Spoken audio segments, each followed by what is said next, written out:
അശോക, ഓ, ആ പാടത്ത് വയ്ക്കാനുള്ള കോലം ശരിയായോടാ? ഇല്ല സാർ. എന്നാ ഇനി വേണ്ട. ഇവിടെ ഒരു പുതിയ കോലം വന്നിട്ടുണ്ട്. കേരളത്തിലെ പ്രത്യേകിച്ച് പത്തനംതിട്ടയിലെ എല്ലാ ജനങ്ങളുടെയും അനുഗ്രഹം ഉണ്ടെന്നാണ് എന്റെ വിശ്വാസം. അനുഗ്രഹിക്കണം.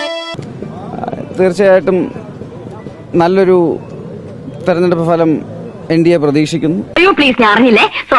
ഞങ്ങൾ ആരും എതിര് പറഞ്ഞില്ലല്ലോ. ഏതായി അവതാരം? ഇതൊരു ദേശീയ തെരഞ്ഞെടുപ്പാണ്, ഒരു MPയെ തെരഞ്ഞെടുക്കേണ്ട തെരഞ്ഞെടുപ്പല്ല. ആരോട് ഇതിങ്ങനെ എത്ര വട്ടം പറഞ്ഞു? ഈ ദേശീയ തെരഞ്ഞെടുപ്പിൽ ഇന്ന് ചരിത്രത്തിൽ ആദ്യമായി 2 പ്രാവശ്യം പ്രധാനമന്ത്രിയാകാൻ പോകുന്ന ഒരാൾ 3ാമത്തെ ടേമിന് പോകുമ്പോൾ എത്ര മനോഹരമായ നടക്കാത്ത സ്വപ്നം.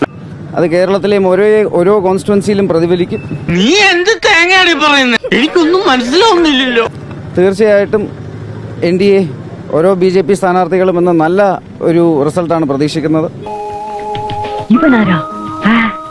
നമ്മൾ ചരിത്ര വിജയം നേടും. പോടായിരുന്നു.